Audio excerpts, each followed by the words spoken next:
Então vamos avançar com isto. Portanto, Chifre de Estratégias de Preço, como digo, o livro é este. Eu creio que a generalidade de vós tê-lo-á lido. Quem não o leu, recomendo que o faça, porque é particularmente útil nestes momentos em que estamos.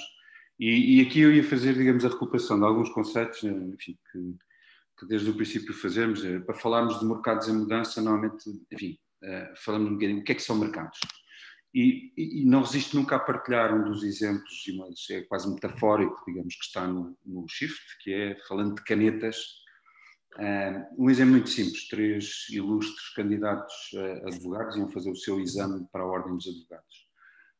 E aconteceu que se esqueceram das suas canetas para fazer o exame. E quando chegaram, digamos, à sala, depois o primeiro pergunta: alguém tem uma caneta que me empreste? E o vigilante tinha uma caneta e disse: eu vendo-lhe esta caneta por $1. O segundo estudante incauto disse: eu compro-lhe por 2. E o terceiro, estava a ver a vida andar para trás, dizia: eu compro-lhe por 3, se quiser. Portanto, arrematou a caneta, ficou. Os outros dois não sei como é que resolveram o problema, mas também não conta muito para a história. Passados 6 meses, os mesmos candidatos a advogados iam fazer um outro exame da ordem.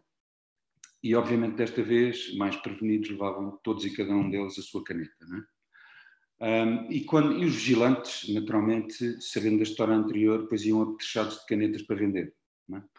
Na verdade é que quando chegaram, digamos, ao exame, o que aconteceu foi que aqueles começaram, obviamente, a fazer expeditamente o exame, mas havia lá um outro rapaz que não tinha levado a caneta.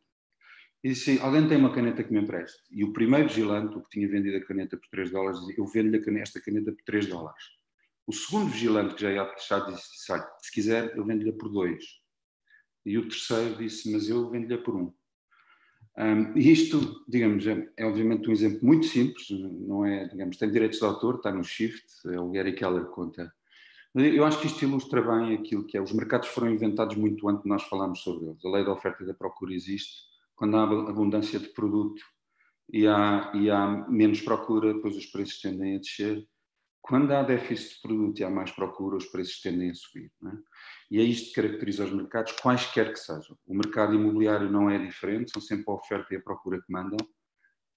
E no fim do dia, o motor, não há negócio que se concretize sem haver quem compra, não é? E, portanto, o motor da concretização dos negócios é sempre a existência de compradores, não é? Compradores motivados para comprar por preço certo, acharem que estão a fazer, digamos, um negócio justo, etc. Isto depende, portanto, da quantidade de compradores, da altura em que eles estão a decidir e, sobretudo, das expectativas que todos os stakeholders têm, quer proprietários, quer compradores, que são normalmente formadas pelo acervo de informação que os rodeia, não é? E que os rodeia de forma... Proprietários e compradores não são necessariamente especialistas em imobiliário, portanto, são altamente influenciados em relação à informação que é publicada, o que dita comportamentos, ritmos, velocidades de ação, não é? Digamos, o mercado funciona como uma balança, porque se nós vimos, digamos, aqui é muito simples, no mercado favorável aos proprietários, aquilo que estivemos a viver nos últimos anos, 2016, com especial expressão em 2017 e 2018, pois há menos casos no mercado, quando o produto aparece é vendido, há muitos compradores motivados, os preços sobem, e no mercado favorável aos compradores temos precisamente a dinâmica inversa. Há menos compradores, portanto há mais oferta no mercado, portanto, há menos produto a escoar-se e, portanto, tendencialmente os preços descem, como as canetas, exatamente igual. A informação, vale a pena fazer uma nota sempre sobre a informação, porque eu acho que a informação convive connosco e nós com ela, não é? E com os proprietários e com os compradores também, não é? E, portanto, ela molda expectativas de forma decisiva e é normalmente parcial e hiperbólica, seja num sentido, seja noutro. Portanto, não diz as letras pequenas, só se vê os títulos, e além disso, normalmente exagera, seja por positiva ou pela negativa, as mensagens que se pretende passar. Isto são coisas já antigas, mas em 2019 já se vivia dizer assim: bom, os preços das casas usadas vai baixar com certeza em 2019, já dizia a JLL, o preço, a avaliação bancária é o valor mais alto de sempre. Falava-se inclusivamente da potencial existência de uma bolha imobiliária em Portugal, que na verdade nunca terá sido o caso. Lisboa em particular, e depois a reboque todas as periferias e o mercado nacional em geral, recuperou de um desconto do ativo imobiliário que tinha de há muitos anos, porque apareceu no mapa e, portanto, também o seu ativo imobiliário valorizou com a reabilitação, etc. Enfim, outras notícias no mesmo sentido, mas vejam, existiam depois, quem dizia, bem, está altíssimo já a bolha e tal, de certeza que vai baixar, mas a Moody's, que não é uma entidade propriamente pouco credível, dizia, não, os preços vão continuar a subir em 2020. E os momentos em que estas coisas aparecem moldam inevitavelmente as expectativas de proprietários e compradores, sobretudo porque eles têm a tendência para ler o título e não as letras pequenas. Como nós, quando lemos um contrato de seguro, nunca vamos ler as letras pequenas, mas é neles que estão normalmente, digamos, a essência e o conteúdo verdadeiramente do contrato. Há uma notícia, que nem sempre parece esta, é muito recente, isto não é do ano passado, portanto isto é de fevereiro deste ano, é do Confidencial Imobiliário, que é uma base importante para nos informar sobre as evoluções do mercado, e a notícia rezava desta forma, portanto, o preço das casas em Portugal termina 2019 a subir 15,8%. O que é literalmente verdade, porque se nós olharmos, isto é janeiro de 2019 e isto é dezembro de 2019, e portanto a assíntota, este segmento de reta, tem de facto este declive de 15,8%. A questão é que talvez valesse a pena ter olhado para qual era o declive da assíntota desde janeiro de 2018 até dezembro de 2019. Nós estávamos verdadeiramente, provavelmente, no mercado em estagnação. Por isso é que aumentou o tempo do inventário, por isso é que aumentou o tempo durante o qual os imóveis ficam expostos, digamos, no mercado, porque aumenta a sua invendabilidade, digamos assim, porque o delta de expectativas de proprietários e compradores avoluma-se. Mas as notícias são sempre hiperbólicas. Quem ler isto, um proprietário que lê isto diz assim, isto continua tudo a subir, está tudo bestial, e portanto eu vou pedir mais pela minha casa do que o meu vizinho que a vendeu há 6 meses, que é uma igual e tal. A verdade é que as pessoas não têm a noção destas perspectivas de mercado. Portanto, é preciso interpretar. Isto é o Portuguese Housing Market Survey, que basicamente ilustra as mesmas tendências. Depois, na pandemia, também houve coisas extraordinárias. Dia 16 de março, esta notícia é 16 de março, foi o primeiro dia em que, creio que nós aqui, foi o primeiro dia em que recolhemos todos em casa e passamos a um modo virtual da operação, etc. E esta é uma notícia que diz aqui, não sei se não está a acontecer rigorosamente nada. A questão é preciso ver em que momento e quem diz as coisas também, não é? Disseram que parou, o que nós todos sabemos que não foi, nunca chegou a ser verdade. Continuaram a transacionar-se imóveis, não é? Continua a haver negócios, embora em menor número. Mas quem disse isto foi o Sr. Presidente da APMI, que neste caso tinha uma motivação especial, que era pintar ao Governo, com quem estava a negociar condições de apoio ao setor, o cenário mais negro possível que se pudesse pintar. E, portanto, é preciso interpretar as notícias, não só no momento em que são ditas, como, sobretudo, quem as profere também. Isto era verdade, houve de facto investidores imobiliários a adiar negócios, isto também verificámos.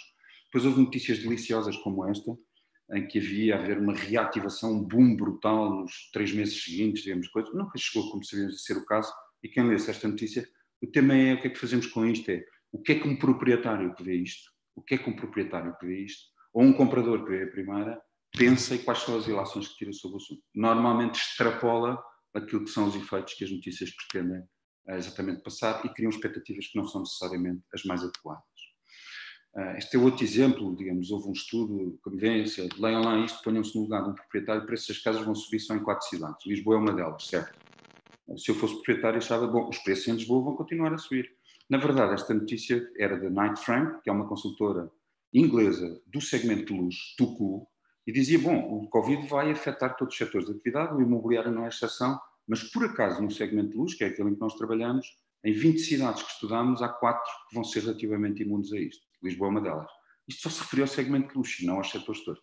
Mas um proprietário que leia isto tira as conclusões que me parece inevitável tirar para quem lê só as letras grandes. Outra notícia extraordinária, não sei se se lembram desta capa, foi uma coisa absolutamente horrorosa, saldos até 46% e tal, portanto um comprador que lê isto e diz, bom, vem aí o Eldorado das baixas de preços e portanto eu vou esperar porque vou ver, digamos que vou ter negócios da China aqui, o que na verdade, como todos sabemos, nunca chegou a ser o caso. Se havia algum exemplo, mesmo nesta reportagem, de um imóvel de 46%, eu não dei por ele.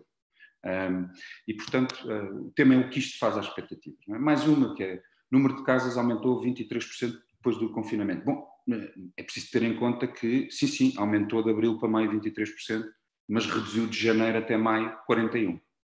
E portanto, o número de unidades vendidas, quando se fica convencido, bom, isto está tudo outra vez na mesma, não, na verdade não é bem assim, porque houve uma contração das notícias. No fundo, só para enquadrar aquilo que é a informação e necessidade que nós temos, o nosso coletivo, como consultores imobiliários, de ajudar os nossos proprietários e compradores a interpretar as notícias que existem com base em factos concretos e indicadores fiáveis e fidedignos. Quando falamos de mercados em mudança, estamos sempre a falar, portanto, isto está descrito no Shift, eu não vou entrar em grandes detalhes, mas há dois tipos de mercados, basicamente, os mercados proprietários, este que aqui temos, em que tudo sorri ao proprietário. O proprietário põe o imóvel à venda hoje, está a preço, vende-se amanhã, há compradores motivados, a acharem que estão a fazer um grande negócio, que se venderem 2 anos depois estão a ganhar dinheiro seguramente, e, portanto, o mercado, ele próprio, vive numa expectativa de subida. Bom, como há menos produto que os produtos se vendem, os preços tendencialmente sobem, não é? E, portanto, o mercado tem uma dinâmica de subida própria. O mercado de compradores é precisamente o inverso. Entramos numa fase em que os compradores hesitam, os compradores não querem tomar decisões, portanto, são realizadas menos transações. Ora, tendo isto, há mais imóveis no mercado, os preços tendencialmente baixam, são pressionados em baixa, e o tempo durante o qual estão expostos no mercado é, por meio de razão, maior do que aquele em que estão no mercado de proprietários. Há uma coisa que convém reter, que é o ativo imobiliário é um ativo de longo prazo e é um ativo que valoriza a longo prazo. Todas as séries históricas demonstram isto, porque fala-se de ciclos de 7 anos de mudança de um para o outro. Enfim, creio que nós não tivemos, por exemplo, um ciclo de 7 anos, digamos, até agora, porque nós tivemos o mercado em baixa até 2015, com os efeitos combinados do subprime e da troika, até 2015, e na verdade agora o evento pandémico, se quisermos considerar que houve uma subida desde 2015, de forma mais expressiva em 2017 e 2018, nós na realidade agora tivemos 5 anos. E a pandemia impôs-nos uma mudança muito rápida do mercado, por motivos que, enfim, nunca antes vistos na humanidade, com outras crises, mas acho que não havia imobiliário, tanto quanto eu sei.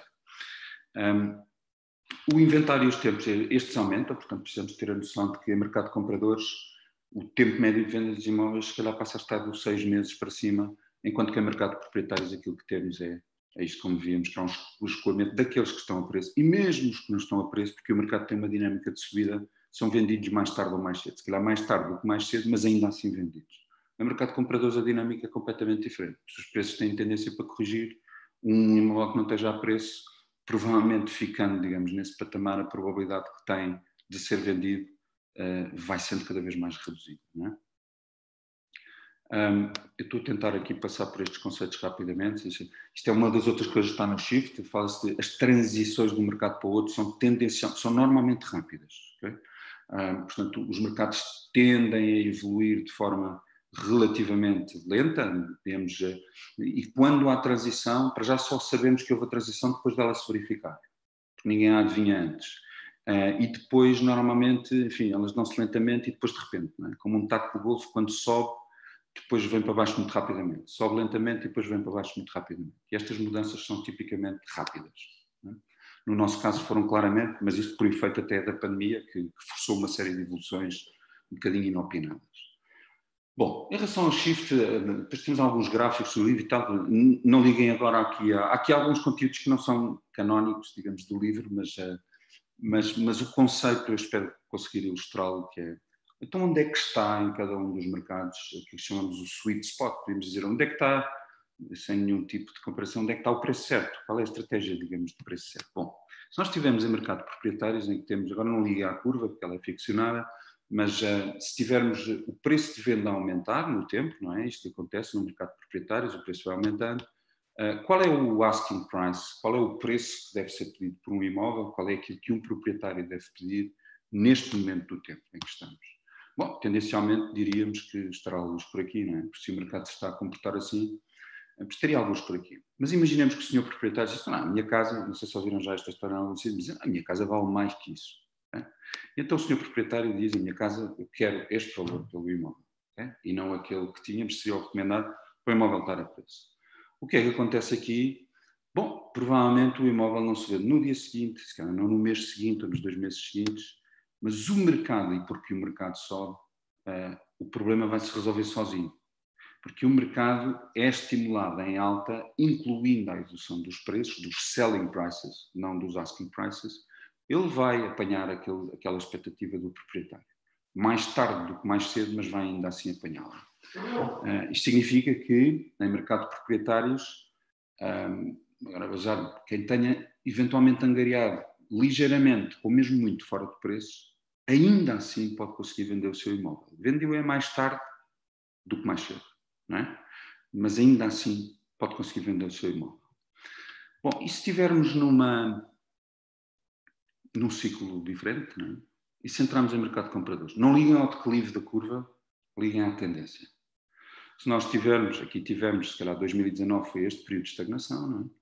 Mas o que acontece a partir de uma altura é que, e se houver uma correção dos preços, como é previsível que haja, já veremos isso com os dados que temos.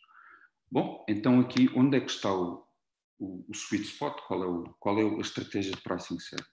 Bom, por mesma ordem de raciocínio, eu estaria alguns por aqui, não é? Neste momento no mercado. O problema é qual é o risco de o tempo correr e o imóvel não se vender mantendo-se com aquele preço, que é o que este setor pretendido ilustrar. Bom, o proprietário vai se atrasar e vai andar a correr atrás do mercado. O proprietário vai fazer depois uma correção de preço. Vai fazer lá à luz daquilo que acha que são as novas condições de mercado neste momento do tempo. Sim, mas se o mercado continuar, digamos, ele próprio a corrigir, o que ele vai andar a fazer é provavelmente correr atrás dos preços de mercado e vai andar a tentar reduzir gaps, mas na verdade o que aconteceu foi este tempo passou todo e ele não conseguiu vender o seu imóvel. O que significa que em mercado de compradores a abordagem tem que ser completamente diferente. É mais importante que nunca que o preço seja feito a preço, o pricing seja feito a preço ou ligeiramente à frente do mercado. Porque só os imóveis que estão a preço é que se vendem. Os outros são consumidos pelo tempo e são atrasados pelo tempo. A invendabilidade agrava-se. E, portanto, aqui, nestes momentos, o pricing deveria ter sido feito ligeiramente à frente do mercado. Porque em mercado proprietário já agora acontece uma outra coisa, que é o maior valor que eu, proprietário, posso obter pelo meu imóvel não é necessariamente o preço que eu peço hoje. Como vimos, eu posso pedir ligeiramente mais, ou mais, e vendê-lo mais tarde por esse valor. Porque o mercado trata de forma inerte disso. Mas em mercado de compradores é precisamente o contrário. É que uma proposta pelo preço. Eu pedia que quem tem o microfone ligado que ligasse. Por favor.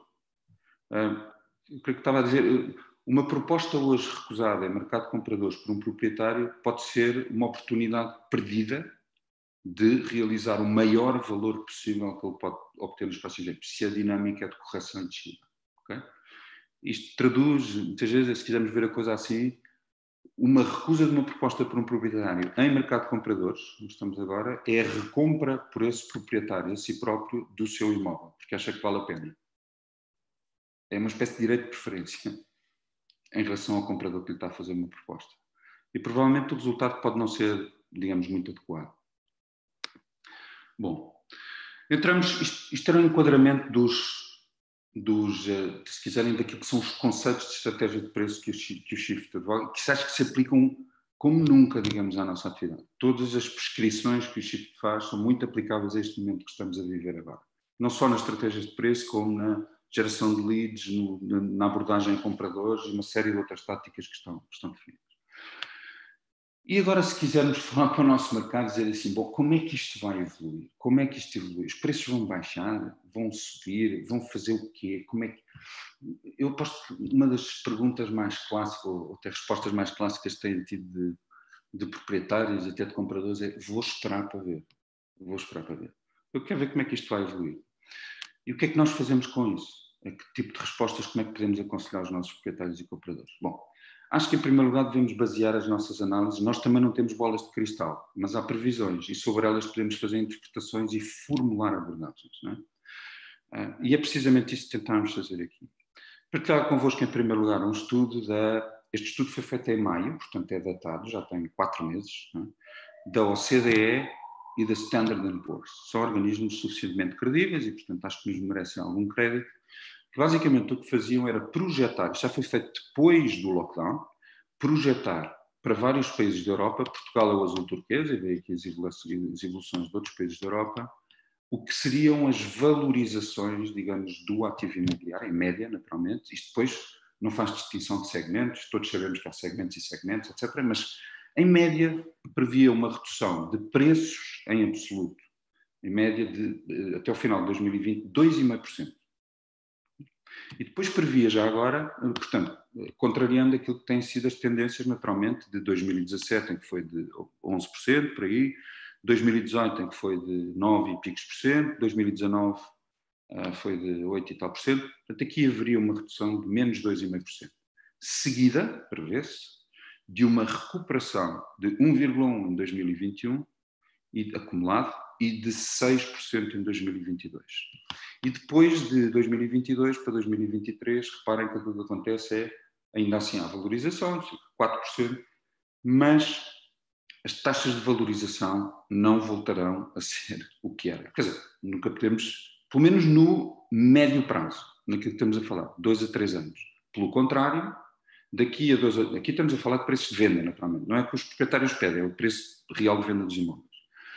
Nós, a médio prazo, podemos dizer com alguma confiança de que, bom, o senhor proprietário, o valor que pedia no princípio deste ano, de 2020, pelo seu imóvel, com enormíssima probabilidade não voltará a ser o mesmo durante os próximos 2 anos e meio, pode poder, porque vai haver uma correção de preços e depois há uma recuperação, mas ela não chega aos preços, digamos, que tinha. Okay? Portanto, este vale o que vale. Há uma coisa que eu creio que podemos concluir, é que o Eldorado de valorização dos últimos 3 anos, eu diria 3, 4 anos, é passado. Portanto, não existe. Okay? E há algumas projeções que nos fazem poder, digamos, afirmar isso. Depois há outra informação relevante, que é, isto são dados do Confidencial Imobiliário, já agora atualizados a agosto, portanto temos aqui os dados atualizados a agosto, como vem aqui de junho a agosto, isto está com trimestres móveis, e isto pretende ilustrar o seguinte, é que nós quando falamos de preços estamos sempre a falar de duas coisas diferentes. Uma é o asking price. O asking price é o preço que o proprietário pede pelo seu imóvel. E outra é o selling price. O selling price é o preço real de venda. Não é? Todos sabemos que há normalmente uma inflação, digamos, dos preços que os proprietários pedem face ao valor por que os vão vender. Os que se vendem, porque há uns cuja diferença é tão grande que acabam de nunca se vender. Porque não estão a preço, nem nunca estão. E se calhar em mercado de proprietários vendem-se, mas em mercado de compradores, pois não. Bom, a diferença entre todos, do preço médio de todos os imóveis promovidos por aí, o que vemos nos portais, nos sites, etc., e o preço pelo qual são vendidos os que são vendidos, é de 22,6% na área metropolitana de Lisboa. Estes são dados de junho a agosto. Já agora no final de 19 já era de 21%. Isto significa que os imóveis estão promovidos e são vendidos por 21% abaixo? Não é isso que eu estou a dizer. O que estamos a dizer é o seguinte, se tivermos 100 mil imóveis no mercado e 50 mil se venderem, o delta do preço médio destes 100 mil face ao preço médio dos 50 mil que se venderam é tendencialmente 21%, 22% neste caso. Okay? Então, e qual é o valor de negociação dos que se vendem? Isto é o que temos aqui deste lado. É tendencialmente, em média, de 6,5%. Isto com variações depois tem aqui, por exemplo, em Lisboa é ainda maior este valor de desconto, em Cascais, este valor, e aqui 7,6%, 7,7%. Okay? O que é que isto significa? Significa que, e acho que é importante ter isto presente. Primeiro, as expectativas dos proprietários continuaram a cavalgar a reboque das expectativas, das subidas de preços dos últimos anos, continuaram a cavalgar essa subida. Quando, na verdade, já há uma curva que estagnou, ou mesmo que está a corrigir, da disponibilidade dos compradores comprarem por esses valores. O que significa que o delta, esta diferença de 21%, torna, no mercado em que isto subisse, bom, o problema até se resolvia mais tarde. Agora, no mercado de compradores, isto torna mais invendáveis ainda, porque aumenta o delta, a diferença de vendabilidade do valor que está a ser pedido para o valor que está a ser pago pelos compradores. Os preços que por aí vemos, e já agora tirotei lá, se eu quiser, nós temos ferramentas de apoio à análise comparativa de mercado, como sabem, enfim, vários, não vou dizer aqui os Reatas, Casafari, todos conhecemos, Casafari, Alfredo e tal. Esses motores o que fazem é usar a informação relativa, sobretudo a asking prices, não têm os imóveis vendidos das redes, não é? E, portanto, quando tem informação sobre asking prices, a probabilidade de um consultor carregar no botão e apresentar essa análise comparativa de mercado que sai de um desses ao seu proprietário tucu, é dela ter uma inflação de 22%. E, portanto, essas análises comparativas de mercado não servem por si só para aconselhar os proprietários e compradores nas suas decisões. Não é? O consultor tem que usar outras informações relativas ao mercado, ao conhecimento local da zona, etc., e aquilo que está a acontecer verdadeiramente no mercado, sobretudo em mercado de compradores. Temos também, digamos, ter em conta que o valor de redução, negociação médio, há casos mais expressivos, outros menos, há imóveis que se vendem a preço e, portanto, não tem negociação nenhuma, há outros, isso depende, mais uma vez, também de quê? De estarem mais ou menos a preço. Embora mais a preço, seguramente, daqueles que estão way off, perdoem-me o anglicismo, muito longe e que estão no tal delta de 22% em relação ao... Eu não sei se tem questões até aqui. Sim? Está a ser muito críptico? Não. Talvez esteja, e, portanto, o silêncio é sempre de morte, mas enfim, eu vou avançar então e depois quaisquer questões que tenho. Estes são dois elementos importantes. Primeiro, projeção de descida, né? Com subida, isto pela OCDE, a nível de macro, e depois... Sim? Afonso, eu gostava de facto de fazer uma pergunta ainda em relação ao último slide. Se os nossos estudos de mercado, mesmo usando ferramentas como o Casapar, o Realtia, fazer análises olhando para os comparáveis na zona, se está tudo acolchoado com os 20% no mercado de compradores, que outro tipo de dados ou de informação eu posso usar para percepcionar melhor o real valor do imóvel? Sim. Duas coisas. Eu diria, uma indispensável, o conhecimento da zona, tanto quanto o conhecimento da zona, do que é que se tem passado realmente, não daquilo que é pedido pelos proprietários. E a segunda coisa é isto que estamos aqui a ver. É precisamente dizer que, olha, os preços estão inflacionados isto, mas que estamos aqui e outras coisas que vamos ver a seguir, sobre o que é que são tendências em termos de preço. Bem, quando temos deixa-se lhe dizer, um proprietário que hoje quer saber quanto é que vale o seu imóvel, a primeira coisa que faz é o quê? É sentar-se no sofá, abrir o Google e perguntar. Idealista, exato. T2 é Alvalade, não sei o quê. Onde é que ele vai parar? Ou Idealista, ou Imóvel Virtual, que são de longe, by the way, os portais que têm maior visibilidade e depois onde ir parar é imóveis que estão a ser promovidas pelas várias redes. A probabilidade desses imóveis, é isto que estes números dizem, a probabilidade desses imóveis estarem 22% em média acima do mercado. É claro que nesses imóveis haverá imóveis a preço, imóveis que não estão a preço, imóveis que não estão nada a preço, que estão muito longe. A probabilidade de eles estarem com enorme probabilidade, a probabilidade de eles estarem 22% acima do mercado é muito razoável, isto que isto diz, em média. Okay? E, portanto, já agora, quais é que merecerão mais atenção por parte do proprietário? Obviamente, aqueles que, para a mesma tipologia, mesmo tipo de característica, etc., têm um preço mais atrativo. Por isso é quando se fazem depois, neste seguimento, e se vê a presença em listas de pesquisa, mas o que interessa verdadeiramente é o número de cliques, que são esses depois que geram pedidos de visita, etc., etc. Não é? Porque os que estão way off provavelmente não têm. Não é? E, portanto, o tema é, só que queria deixar muito claro o seguinte, as ferramentas de análise comparativa de mercado, off the shelf, aquelas que é carregar no botão e já tenho aqui o relatório, vou pô-lo debaixo do braço e apresentar ao meu proprietário comprador, são razoavelmente perigosas. Se vistas de court e de per se, porque elas exigem depois um trabalho, depois é preciso olhar para os imóveis, digamos, vendidos, aquilo que tem, das redes, que é o histórico, a análise concreta do mercado, situações. Há outra fonte.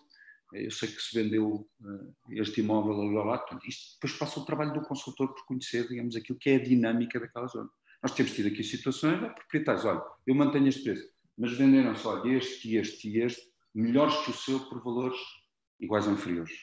Isto é conhecimento da zona, portanto, isto não há nenhuma ferramenta que dê. Não sei se respondi, Patrícia. Respondeste sim, Afonso. Obrigada. Bom, ver 4 dimensões muito simples que estas inevitavelmente têm impacto no nosso mercado. Uma coisa é a projeção da OCDE, que depois podemos dizer é mais ou menos realista, verosímil, quer dizer, eu acho que é verosímil, porque, como creio que aquilo que estamos a dizer, é impossível não haver uma correção do mercado. E já vamos ver como é que as coisas têm estado a evoluir. A quebra do PIB, todos sabemos o que é a recessão económica, sobretudo pelo seu impacto no aumento do desemprego, com impacto, digamos, colateral na redução da procura, da nossa procura interna, e depois aspectos relativos ao sistema financeiro e os impactos que isso pode ter ou não no crédito, okay? No crédito bancário, digamos, para a aquisição de habitação. Eu não vos vou amassar com estes números, mas são números de ontem, nós estivemos a atualizar isso, portanto houve previsões, como sabem, houve uma quebra enorme no segundo trimestre, em quase todos os países da Europa. Nós fomos o quarto com a maior quebra do PIB, com 16,3% no segundo trimestre de quebra, e ficaram à nossa frente, para pior, Espanha, Itália e França. Okay? Já há uma quebra, isto era uma estimativa, creio, da Universidade Católica Portuguesa, de 12,5% no terceiro trimestre. Okay? Portanto, recuperou muito em relação ao segundo, mas há uma quebra acumulada até de 12,5% ao segundo trimestre. Vai haver uma recuperação, mas as previsões do governo foram atualizadas, aliás, em baixa. Agora não tenho aqui, aliás, tenho aqui 8,7% e o Banco de Portugal de 8,1%. Eu devo dizer-vos que as previsões do governo e do Banco de Portugal são o que são, sempre foram, mas normalmente órgãos técnicos que analisam estas coisas com independência têm maior, no mínimo isso mesmo, independência. O Núcleo de Estudos Económicos da Universidade Católica Portuguesa previu um déficit de 10%, uma recessão de 10% até final do ano. É pouco relevante se são 8,7%, 8,1% ou 10%. Porquê? Já agora, coisa boa é que prevê-se, obviamente, um crescimento da economia em 2021 e também em 2022. Portanto, este é o ano, enfim, mais cinzento, digamos assim. Há uma coisa que não nos podemos esquecer, e também é imprevisível, temos que viver com isto, que é, nós não sabemos qual vai ser a evolução da situação pandémica, mas não só a nossa realidade local, mas a exposição que temos a outros parceiros internacionais, em particular exatamente Espanha, Itália, França, Alemanha, que são os nossos parceiros por eleição, e depois os Estados Unidos e o Brasil, que são também, digamos, mercados com que trabalhamos, e quer em termos de turismo, etc. Portanto, há uma forte exposição. Não vale a pena estarmos a adivinhar agora o que é que vai acontecer, acho que temos que ir lendo os dados como eles são. O que é verdade é que vai haver uma recessão económica este ano com um significado muito razoável, que tem um impacto, sobretudo, na redução da procura por via do desemprego. E aqui vejamos o seguinte: nós tínhamos 300 e poucos mil desempregados, digamos, o ano passado. E hoje temos mais 109 mil inscritos, o que é um aumento de cerca de 33% em relação ao que tínhamos. Né? Isto eram dados já em maio. Né? O desemprego não tem aumentado muito. Não tem aumentado muito. Porquê? Porque está escondido por uma capa chamada layoff simplificado. Houve 150 mil empresas a pedir layoff simplificado para um universo de 1 milhão de trabalhadores. Nenhum problema com isso, enfim, nenhum problema com isso. Claro que houve problema com isso. Mas o tema é, dessas 155 mil, 130 deixaram de pedir o layoff simplificado. O que significa que conseguiram gerar receitas, apesar de tudo, para dispensar as medidas de apoio ao emprego. Não é? Agora, 22 mil delas continuaram a pedi-los a partir de julho, e até o final do ano pelo menos, para 240 mil trabalhadores. O que isto significa? Estas empresas são, em princípio, as que estão ainda com dificuldades e com maiores dificuldades. O facto do governo ter aprovado agora um programa de apoio ainda mais expressivo ao emprego, para quebras superiores de 75%, pagar integralmente os salários dos trabalhadores, significa que há empresas que estão verdadeiramente em dificuldades. O que é que isto pode acontecer? Bom, as medidas de apoio ao emprego valem o que valem, mas quando não há receitas para pagar contas, não são as medidas de apoio ao emprego que salvam as empresas. Não chegam. E, portanto, nós podemos estar perante, verdadeiramente, quando este layoff simplificado sair, enfim, podemos estar perante mais falências, infelizmente, e um conjunto maior de desempregados do que aquilo que temos hoje. Desempregados reais. Eles não são tecnicamente desempregados hoje, mas destas pessoas, a maior parte delas estão em casas com contratos de trabalho suspensos, portanto, estão inativas. Ou seja, nós podemos ter um universo de desempregados, pelo menos um desempregado, em mais 200 a 300 mil famílias do que tínhamos no ano passado. E isto, obviamente, impacta a nossa procura interna, sobretudo no segmento médio e médio-baixo, que também trabalhamos, não é? Nós trabalhamos, digamos, retalho nestes segmentos. Acho que isto é importante que tenhamos em presença, e Deus queira que não seja o caso, mas é imensamente provável que não seja. Isto só para vos dar nota de que isto é uma notícia também bastante recente dos preços, eu lembro talvez de outubro já, os concelhos em que se verifica maior. Lisboa nem sequer está aqui, sabem porquê? Porque isto está por ordem de percentagem de aumento do desemprego, desde fevereiro até agosto, e Lisboa aumentou só 40 e tal por cento, mas eram 7.220 e tal desempregados. E, portanto, como veem aqui, os mais expressivos são exatamente os da área metropolitana de Lisboa, por um motivo óbvio, não é? É porque tem mais gente. E, portanto, é onde, digamos, este fenómeno impacta mais a economia e a atividade. Em relação ao sistema financeiro e à estabilidade a nível macro do sistema financeiro, aquilo que acho que vale a pena reter é, nós tivemos a Euribor, por aqui não há novidade, porque a Euribor está em valores historicamente baixos, nunca teve tão baixo. Nós tínhamos menos 0,45% em setembro, para a Euribor 6 meses, que é uma que indexa muito, digamos, os nossos empréstimos à habitação. E hoje, em outubro, tivemos ainda um ligeiro decréscimo de 0,03 décimos. O que isto quer dizer, eu acho que aqui o que vale a pena reter é, não haverá em princípio problemas de financiamento da economia, a estabilidade a nível macro do sistema europeu vai se manter, o sistema financeiro europeu vai se manter, e já agora, só reforço esta convicção, porque enquanto houver países mais afetados como Espanha, Itália e França, ainda mais afetados do que nós, há aqui uma proteção solidária, digamos, do sistema global, ninguém deixará cair economias ou entrar em dificuldades de economias como essas, e portanto não estamos numa situação como a que tivemos na Troika, em que estávamos orgulhosamente sós, nós e os gregos, como os mal comportados do Sul. E portanto, por aqui não vai haver novidade e em princípio as taxas de juros manter-se-ão baixas, taxas de juros são a Euribor mais os spreads. Aqui é que há outra questão que não é... Bom, a taxa de juros já está muito baixa, era em média de 1,09% em setembro e até baixou. Porquê? Porque baixou a Euribor também e, portanto, baixou para 0,9%. Nós estamos à volta de 1% de taxas de juros de crédito à habitação no mercado. Mas o que é que vai acontecer com aqui outra coisa? É que nós temos as moratórias de crédito, como sabem. Foi uma medida decretada pelo governo, não perguntou nada aos bancos, ou se calhar perguntou, mas não lhes deu hipótese de dizer assim, bom, os senhores particulares e empresas que quiserem podem deixar, ou que tiverem, digamos, motivos para isso, podem deixar de pagar os créditos que têm, sejam eles à habitação, ao consumo, a empresas, etc. Foram pedidos 700 e aprovados 741 mil pedidos de moratória. Já agora 322 mil dos quais dizem respeito a créditos à habitação e créditos hipotecários e 220 mil foram feitos em empresas. Aqui estão os créditos ao consumo, interessam-nos menos, não é? Mas Setlemos, Cofidis e também crédito concedido pelos bancos. O que acontece é que estas moratórias foram decretadas até março de 2021 e, portanto, os bancos não estão a receber aquilo que são as prestações devidas por estes empréstimos, nem capital, nem juros, e foram recentemente prorrogadas para setembro de 2021, mas, mais uma vez, letras pequeninas, nem sequer integralmente, porque só é dispensado o pagamento de capital, os juros são devidos. Portanto, e já agora, isto só é concedido, esta extensão, a quem tiver pedido até 30 de setembro, portanto, até o fim do mês passado. Okay?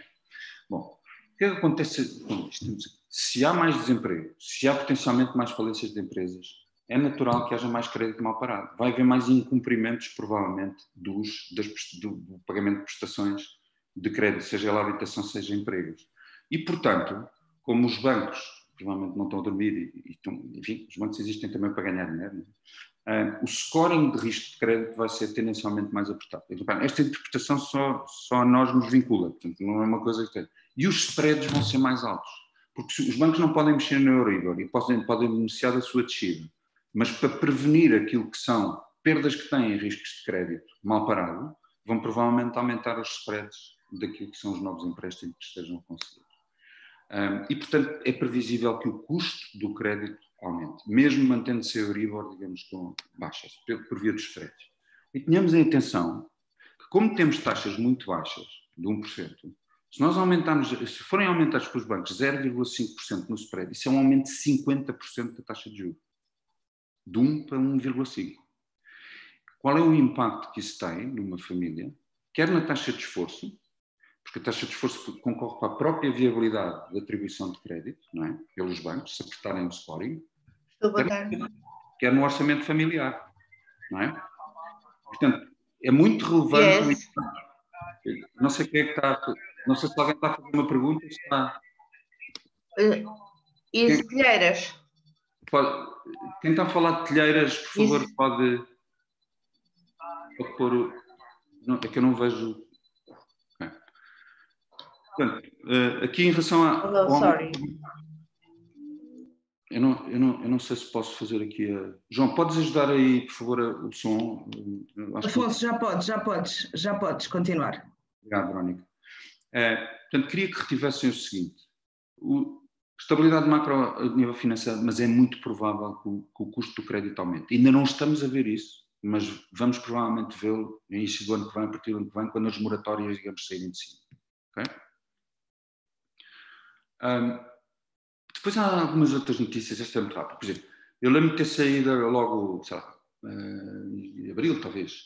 Não, isto era uma notícia, mais uma vez, do Sr. Presidente da Associação Portuguesa de Mediações Imobiliárias, o Sr. Luís Lima. Dizer, não, 10,3% no primeiro trimestre. A notícia foi cavalgada. Bom, também, o que é que o primeiro trimestre conta para este, desculpa lá a expressão, totobola? O primeiro trimestre teve uma quinzena de pandemia. Portanto, é natural que tivesse havido uma subida ainda no primeiro trimestre, ainda por cima face ao trimestre homólogo do ano passado, não é? Ainda assim, verificou-se já nesse primeiro trimestre uma redução de 14,3% do número de casas vendidas, okay? Mesmo só com o impacto da pandemia, de acordo com dados da Confidencial Imobiliária na altura. Ora, isto vale pouco, mas estas coisas quando aparecem, os proprietários ficam a dizer, continua a subir. Facto, não é interpretação nenhuma. Há uma descida expressiva no número de imóveis vendidos, portanto há uma contração da procura. Há menos negócios a serem realizados.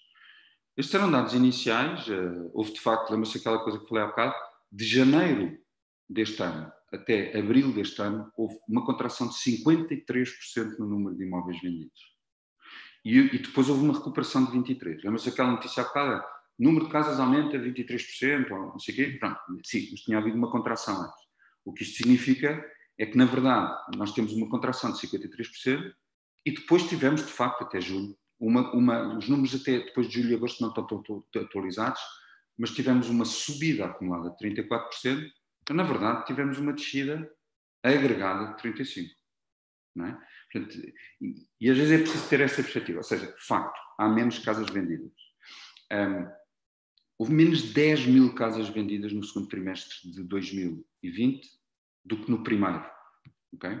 Isto está em recuperação, está claro, nós todos temos visto que há mais negócios, desde maio que o negócio tem vindo a recuperar, com mais transações, etc. Ainda assim com uma redução em absoluto do número de casas. É natural, porque há uma redução da procura. E é impossível que não haja uma redução da procura, porque há estes efeitos de hesitação. Pessoas que estejam potencialmente no desemprego, que não sabem muito bem o que é que o futuro lhes reserva, etc., adiam decisões de compra de bens duradouros, desde logo carros e quanto mais casas, não é? A menos que tenham mesmo necessidade de o fazer. Isto é exatamente a mesma, digamos, a mesma coisa. Portanto, nós tivemos aqui uma redução do primeiro para o segundo trimestre de 23%, portanto, do primeiro para o segundo trimestre, e aqui foram vendidas em Portugal no segundo trimestre 43 mil casas. Desculpem, 33 mil. E no primeiro foram vendidos 43 mil. Desapareceram 10 mil imóveis no segundo trimestre, digamos, em Portugal. O que aconteceu? Recuperou desde julho, agosto, sim, mas ainda assim com uma contração de procura em relação a janeiro. Não é? Portanto, de facto, há uma contração, há menos negócios a realizarem. Isto caracteriza os mercados compradores. Bom, isto em relação ao número de unidades vendidas. E o preço? Bom, o preço, quase paradoxalmente, parece manter-se estável. Não é? E como? Julho foi o primeiro mês em que houve uma correção em baixa do preço dos imóveis, de menos 0,2%, quase flat. Né? Foi o primeiro mês em que isto aconteceu. A última vez que tinha acontecido era em dezembro de 2018, uma ligeira correção em relação ao mês anterior. Este é talvez mais útil porque este dá-nos um historial daquilo que foi a evolução dos preços, da taxa de variação mensal. Isto lê-se assim, em janeiro os preços subiram em relação ao mês anterior 1,2%, em fevereiro 1,8% em relação a janeiro, aos preços de janeiro, por aqui fora. Em março 0,4%, reparem, a partir quando começa a pandemia, 0,3%, aqui, desculpem, temos março 0,4%, 0,5%, depois aqui 0,9%, finalmente julho 0,2%, e em agosto tivemos uma ligeira correção em alta, 0,1%. Não há dúvida que esta mancha de números é diferente desta e de todas as outras que a precederam. Nós tivemos aqui uma estagnação da valorização, uma contração daquilo que são as taxas de valorização dos imóveis. E há outra coisa que também creio que é relevante, que é qual terá sido o efeito aqui, e sobretudo nestes meses, daquilo que foram, isto são selling prices, e portanto são valores de escrituras. E as escrituras são feitas com alguma frequência, não em cima do contrato de promessa de compra e venda, mas se calhar 2 ou 3 meses depois, ou um mês depois, etc. Portanto, os preços que aqui estão influenciados provavelmente com preços contratados no pré-Covid. Não é? E, portanto, estes indicadores valem o que valem, são importantes, obviamente, são situações reais, mas se calhar aqui começamos a ter uma dinâmica mais próxima daquilo que é o mercado de compradores em funcionamento. É previsível que em setembro, não sabemos o que é que vai acontecer, mas estou curioso. O que é que vai acontecer? Provavelmente o preço vai corrigir, vai se manter em baixo. Aquilo que tivemos até agora, se quiserem, tínhamos tido uma valorização de março a maio de 1,8% e tivemos uma agregada de 4,7% de janeiro a agosto de 2020. É importante reter este número. 4,7% de janeiro a agosto de 2020. Vamos ver o que é que acontece em seguida. Bom, já agora aqui um indicador também para a vossa... Porque às vezes depois os proprietários também... Mas as avaliações bancárias continuam a subir e tal. Sim, certo.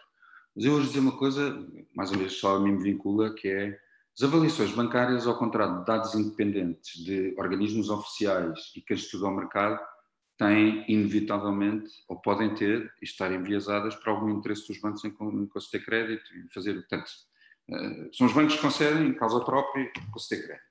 E, portanto, devo dizer-vos que é um indicador que valorizo menos do que quaisquer dos outros que estivemos a ver até agora. Mas já agora, este fim de semana, no Expresso, vinha uma notícia do senhor Presidente da Associação dos Avaliadores a dizer, sim senhor, bateu recorde e tal.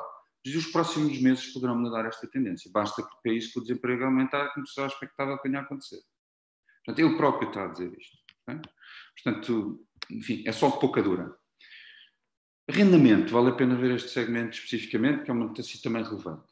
Rendas baixam em 25% dos imóveis. Ou seja, 25% dos imóveis promovidos para arrendamento baixaram o preço que estava a ser pedido. E essa baixa de preço foi de cerca de 13,3%. Okay? E em Lisboa, já agora, aquilo que aconteceu foi, houve uma descida média dos arrendamentos de 6,9% nas rendas em Lisboa. O Porto manteve-se, curiosamente, estável, por enquanto, pelo menos. Bom, isto é natural que aconteça. Qual que é?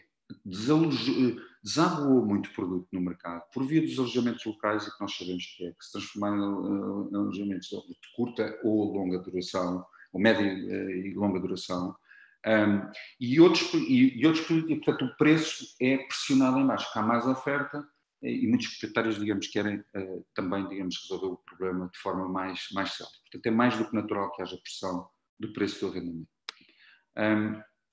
Isto tem, além disso, uma influência indireta em baixa no valor dos imóveis. Porquê? Porque para aquele perfil de comprador que é investidor, olha para o Excel e quer tirar um yield, quer tirar um rendimento, do arrendamento que vai, digamos, para aquilo, se expectavelmente o valor dos arrendamentos é inferior, isto afeta, em termos líquidos, o valor do imóvel. Portanto, uma descida de preço de 7% em média nos arrendamentos provavelmente influencia os imóveis que estão em 7%. Mais um instrumento a pressionar os preços em baixo. É impossível que os preços não corrijam, digamos, a breve trecho, quando entramos em mercado de compradores. Bom, já agora algumas notícias, viram todos isto, seguramente, os vistos de gold acabam em Portugal, mas portanto, não são particularmente boas notícias, sobretudo para o segmento mais alto, não é? Porque os números exageram, 97% dos vistos de gold atribuídos foram atribuídos em Lisboa e no Porto, e já agora a previsão com esta medida, vá-se lá saber porque é que está a ser tomada, mas enfim, é um orçamento, enfim, negociado em condições particulares, estima-se que vai fazer perder ao Estado 700 milhões de euros. Quer em investimento, quer em impostos que seriam pagos por estes novos proprietários. A notícia é de hoje ou de ontem, agora já não sei exatamente de quando é. Portanto, aqui não são particularmente boas notícias. Outra, o comercial, os espaços comerciais, etc. Bom, isto era uma notícia que vinha no Expresso também no fim de semana. Há lojas de luto, não é? Portanto, o pequeno comércio, etc. Infelizmente pode haver situações em que desagua o produto no mercado por esta via. Seja de arrendamentos que estão feitos e que continuam a ser, de espaço, etc., seja de proprietários que seja assim, olha, eu agora não quero e vou vender o imóvel, digamos, tal como está. Portanto, isto pode gerar dinâmicas também diferentes de procura para determinado tipo de imóvel. E em relação a tipologias de imóveis, etc., porque também não é novidade, o trabalho à distância trouxe preferência por outro tipo de ativos, não é? Coisas nas periferias, porque não obriga, digamos, a deslocamento, nas periferias, com espaço, com moradias, com varandas, com mais espaço para trabalhar interiormente e, portanto, isto são notícias, não queria ter muito nisto, mas temos de estar sempre atento também ao que são dinâmicas. Uma coisa são as dinâmicas médias de evolução dos preços, outra coisa é segmento a segmento, as coisas têm dinâmicas próprias, não é? Bom, Então, qual é a previsão? Se eu tivesse que voltar ao gráfico inicial, lembra-se, ao CDS e Standard & Poor's previram uma descida acumulada de 2,5% em 2020 do preço do ativo imobiliário em Portugal. Nós vimos, até agora, com as previsões que tínhamos em agosto, que houve uma subida de 4,7% acumulada até agora. Se há uma previsão de descida de 2,5% até final do ano, então, se há redução de procura, se o aumento da oferta e revisão do valor dos ativos, se subimos 4,7% e vamos acabar nos 2,5%, a diferença é a ordem de grandeza da dimensão da redução de preços que poderia existir até final do ano. Até final do ano, bom, se calhar não, estamos a 3 meses, mas será no primeiro trimestre de 2021, ou seja, vai haver, é impossível que não haja uma correção de preços. Os mercados existiam antes de nós falarmos deles. A lei da oferta e da procura não são coisas que estejamos aqui a inventar hoje. Vão continuar a funcionar empiricamente. É impossível haver uma redução de procura, haver pressão dos preços da forma como vimos que vão existir, incluindo por via dos arrendamentos, etc., e não haver redução de preços. Impossível. Quanto é que ela é? Bom, daquela 46% dos saldos, claro que não. Ela não vai ser muito expressiva. Ela provavelmente vai ser desta ordem de grandeza, 5, 7%. O que, isto são, mais uma vez, volto a dizer, previsões só a mim me vinculam, e se isto estiver completamente errado e descobrirem um dia, eu estou disponível para ser pendurado pelos pés ou coisa parecida, não há nenhum problema, desde que o façam com algum... Bom, o que determina o seguinte, vamos ver. Aquela pergunta clássica dos ajustamentos, vou esperar para ver, vou esperar para comprar mais barato, isso. Se nós assumirmos sempre, voltemos àquele gráfico inicial, um bocadinho artesanal ao princípio, há sempre uma diferença entre o asking e o selling price. Há sempre uma margem, digamos, para negociar. Os proprietários normalmente pedem mais, não é? O problema é que em mercado de proprietários, se este for o asking price neste momento do tempo, não é? Há aqui um gap, certo? Como vimos. Só que em mercado de proprietários, o gap é resolvido de forma inerte pelo tempo. Se alguém angariar fora de preço, agora vou dizer aqui uma heresia, alguém angariar fora de preço, mesmo não percebendo nada do assunto, a probabilidade de conseguir ter o imóvel vendido, se calhar muito mais tarde do que os outros, é alguma em mercado de proprietários. O mercado trata disso. Né? Mais tarde, passou este tempo e o mercado tratou disso. O tema é, bom, e com este delta a prevalecer, como vimos, se for de 21% ou 22%, como vimos, o que é que acontece se a dinâmica se altera? Em que a dinâmica deixou de ser de subida, de amnistia do mercado, do preço excessivamente alto e tal. Bom, então o que é preciso fazer? Bom, se calhar para os antigos e os que estão acima, têm inevitavelmente de ser recuperados em termos de preço, sob pena de se tornarem ainda mais invendáveis. Né? E os novos têm que estar à frente do mercado, como vimos. Certo? E, portanto, o pricing do imóvel hoje, com suporte em análises comparativas do mercado, com conhecimento do mercado, com a utilização destes indicadores, para informar e aconselhar, digamos, os proprietários e os compradores da evolução real prevista para os preços, é absolutamente decisivo. É mais decisivo que nunca. Sempre foi decisivo, não é? Mas agora é muito mais importante no mercado de compradores. Não se esqueçam que o preço máximo obtido por uma proposta hoje, feita a um proprietário, pode ser o melhor de sempre que ele vai ter durante os próximos. Qual é que vimos que era o período em que os imóveis não vão recuperar? 2 anos? 2 anos e meio? 3? É que é disso que se trata. Aos senhores proprietários dizem, eu vou esperar para ver. Pergunta de ouro que tem que se fazer, quanto tempo é que tem para esperar? E se a resposta... E normalmente eles dizem, eu posso esperar, estou à vontade. Eles dizem, mas tenho 2 anos e meio, 3 para esperar. É que sou capaz de lhe demonstrar que se calhar se não tiver, só vai estar a perder tempo e dinheiro se estiver à espera. A probabilidade de vender daqui a 6 meses, por menos dinheiro que está a pedir agora, é muitíssimo elevada, como vimos. Vai haver uma correção, ainda que teme. E para os compradores que esperam, não, eu vou esperar porque vou comprar mais barato. Assim, vai comprar mais barato. Quanto mais barato é que vai comprar? Vou 20% ou 30%, já desceu, não sei o que, esqueça, não vai haver saldos. A ordem de grandeza da correção pode ser de 5%, 7%. Vale a pena? Veja lá, se for um imóvel de 200 mil euros, sim, realmente, sim, pode poupar 10 mil. Mas olha, vai recorrer a crédito. É que se for recorrer a crédito, pode estar, olhe para o total cost of ownership, para o custo total do negócio e não para o PVP. Assim como quando compramos um carro, olhamos para os custos de manutenção que eles vão ter e tomamos decisões a fazer. mas é tendencialmente as pessoas olham para o preço de venda e não para o custo total do negócio. Um crédito é uma coisa que se vai pagar durante 20 anos ou 30. E o spread não varia. Pode variar em Euribor, mas o spread não varia. É contratado e fica assim. Assim como se fosse uma taxa fixa, ok? E, portanto, para os compradores é preciso fazer o gelo, que é preciso olhar para o negócio como um todo, sobretudo para os que recorrem a crédito, porque o risco de virem a ter crédito mais caro torna-lhes o negócio menos vantajoso, mesmo comprando mais tarde, mais barato. Não é? Eu vou, enfim, estou aqui a estender um bocadinho, mas queria só, depois estarei disponível para todas as perguntas. No Shift tem introduzido um conceito muito interessante, vários, na verdade, tentamos resumir aqui alguns, que é a história dos dois mercados. Há sempre dois mercados, qualquer que seja a situação em que estejamos. Se compararmos imóveis com tipologias, propriedades comparáveis, tipologias, localização, etc., depois temos o preço, não é? E estão dentro do mercado aqueles que, para o mesmo conjunto de características, têm preços mais atrativos. Estão fora do mercado aqueles que têm preços menos atrativos. E isto é em tese, em abstrato. Porque em mercado de proprietários e de compradores, este conceito tem materializações completamente diferentes. É que em mercado de proprietários estarão fora do mercado muito poucos imóveis. Como nós vimos, mesmo que esteja overpriced, acima de preço, a probabilidade daquele imóvel se vir a vender, porque o mercado trata disso, não é por artes mágicas, não é do consultor, é porque o mercado trata disso, é razoável, é bastante elevado. E, portanto, os imóveis estão tendencialmente dentro do mercado de proprietários. Mas em mercado de compradores, o que acontece é precisamente o inverso.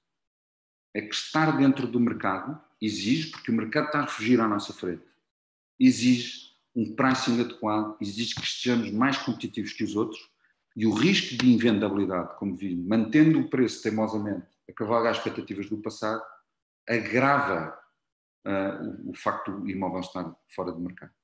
E, portanto, geralmente as imagens ajudam-me a pensar, se estivéssemos a usar aqui armas de fogo, digamos assim, não se sabem o que é um arcabuz, é uma coisa assim, quando damos um tiro, aquilo sai em chumbos para todo o lado, apanha algum ponto, dentro do mercado.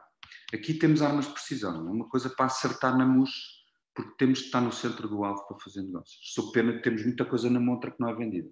Por isso é que há mais imóveis em oferta, porque são menos vendidos, digamos, nos mercados de compradores, por não estarem, digamos, a preço. Isto é só uma brincadeira que é, enfim, acham que esta zebra vai apanhar alguma vez esta chita? Nunca, na vida. A chita é o animal mais rápido do planeta.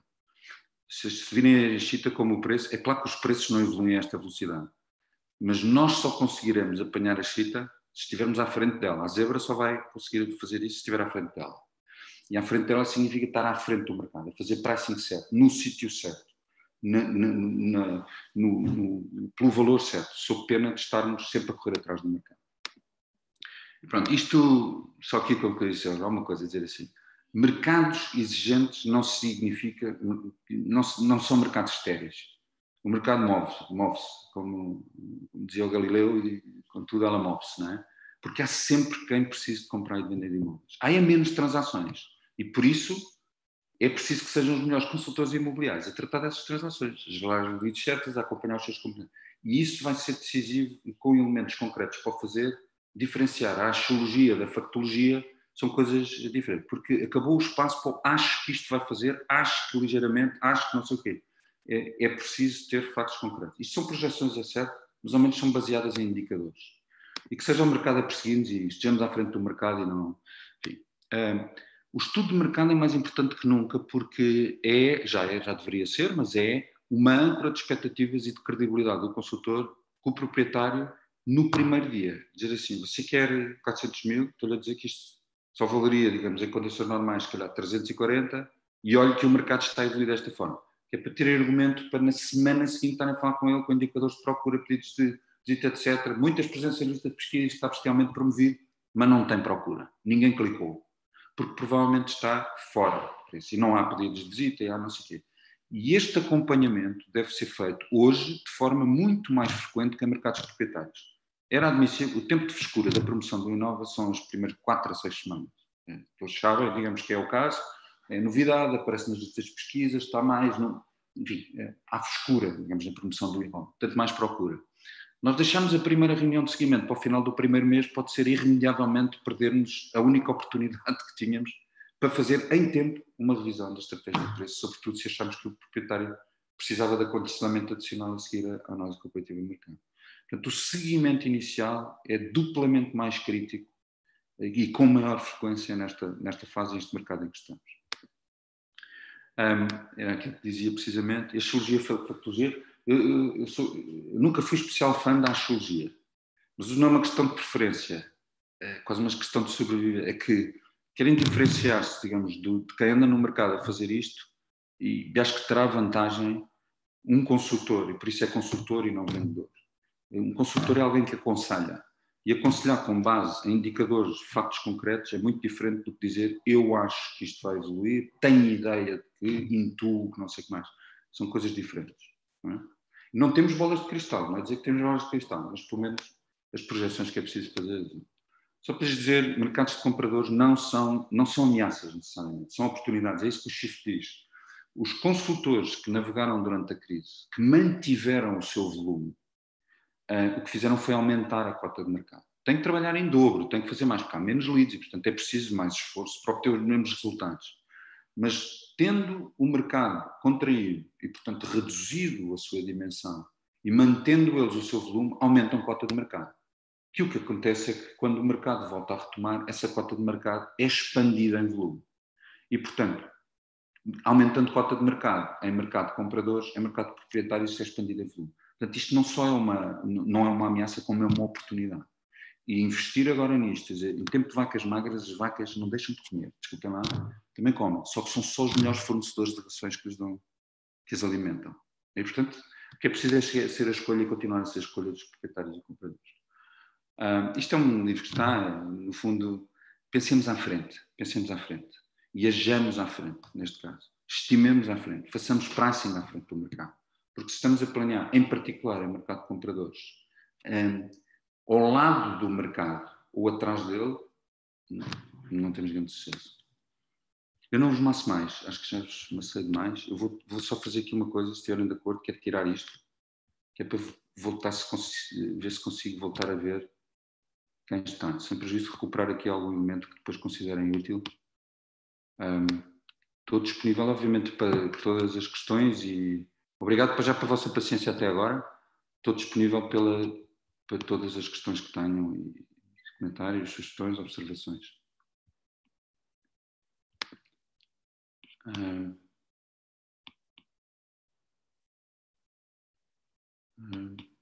Bom, estava a ver se havia aqui algum comentário, mas não. Este momento é sempre o mais difícil de todos. Para vocês já foi imensamente difícil estar aqui uma hora a ouvir isto, mas é sempre o mais difícil porque ninguém diz nada. Olá, Afonso. É o Luís Barbosa. Tu falaste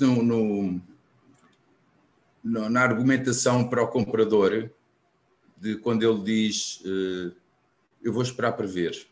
Isso. Dizes assim, mas vai recorrer ao crédito à habitação?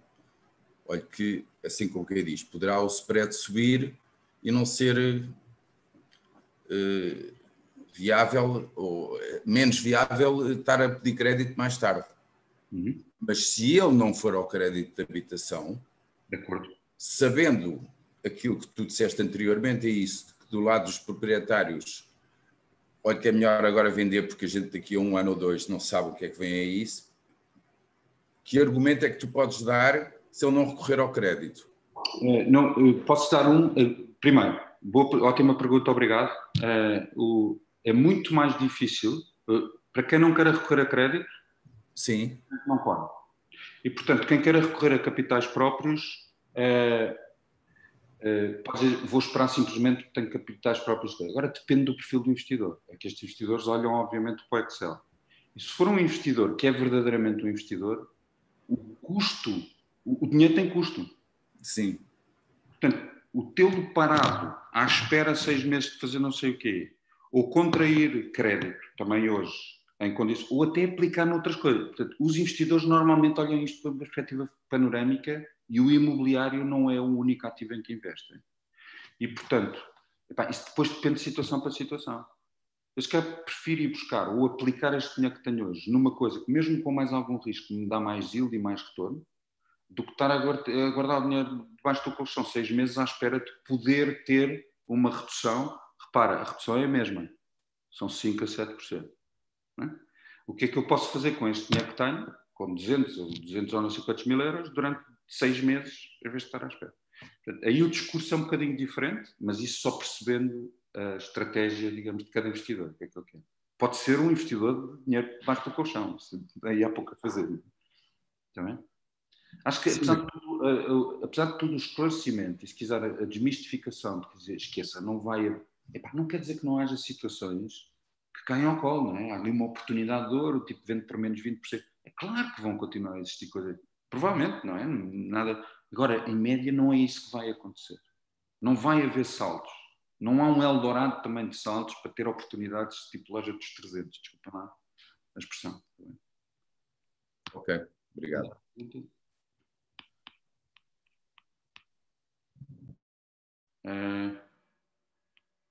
Obrigado, Carlos. Obrigado, Carlos. Neste caso, Correia. Obrigado pela simpatia. E Gonçalo também. Mais perguntas? Perguntas ou o que quer que seja? Comentários?